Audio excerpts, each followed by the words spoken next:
I have two stories I'd like to finish with this evening. The first is about a man named Harold Washington. When I was a novice back in 1987, I was stationed in Chicago. And Harold Washington was the mayor of the city of Chicago. And it was his driving ambition. I'm not speaking about his spiritual life. I don't know anything about that. But I do know that the driving ambition of his life, something that had driven him for nearly 40 years, was to concentrate into his hands all of the power that had been held by the boss, Richard J. Daley. He wanted to become the absolute master of the city of Chicago.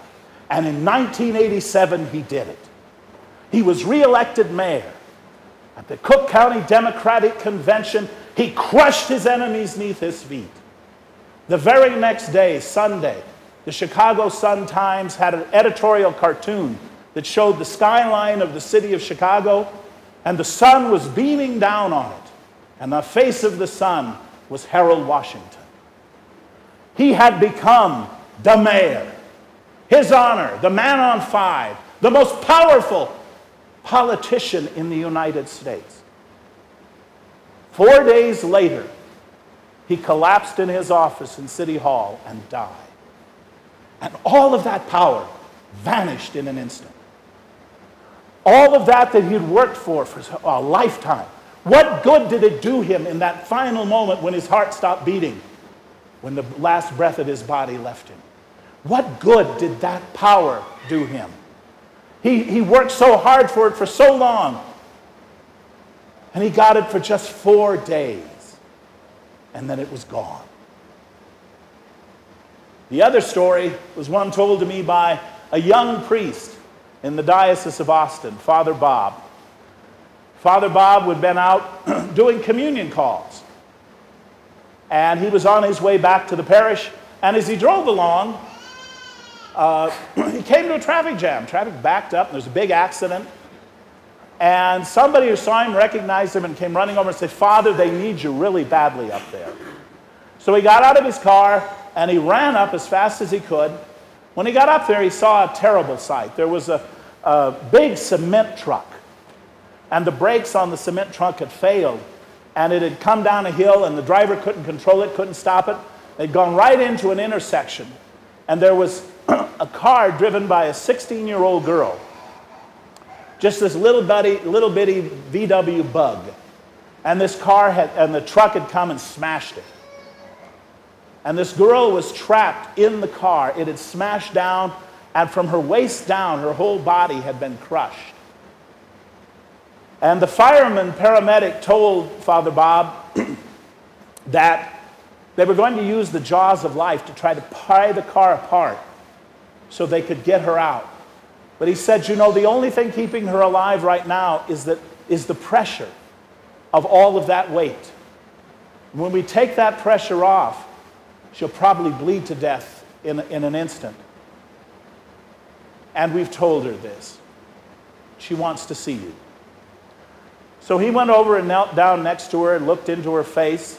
She looked up at him with foggy, bleary eyes and finally recognized he was a priest, and she just said, "Father, give me Jesus.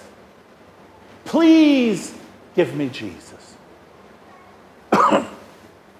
Well, fortunately, he said he had one host left. He opened his pyx.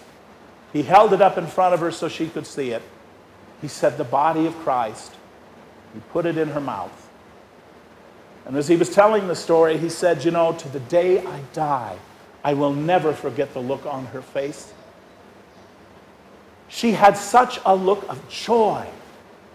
Here she was, crushed, dying, seconds from the end of her life, and yet the look on her face when she received the Eucharist was this look of total, absolute joy. See, she had made the choice for life. If Joshua would have asked her, she would have said, "I will serve the Lord." So tonight, who will you serve?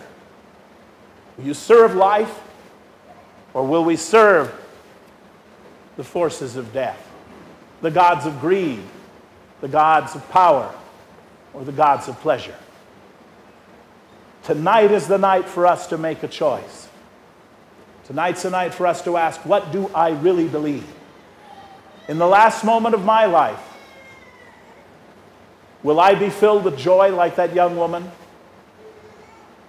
Or will I feel everything I've worked for suddenly slipping through my fingers and gone forever?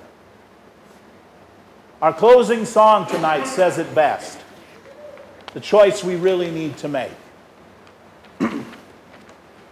Wealth can be an idol, built of gleaming gold, bringing dreams of paradise, futures bought and sold.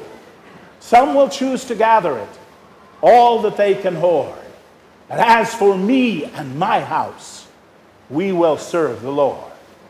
Pleasure is a siren promising the flesh brief relief from emptiness, a hiding place from death. Some will choose to chase it until it leaves them bored.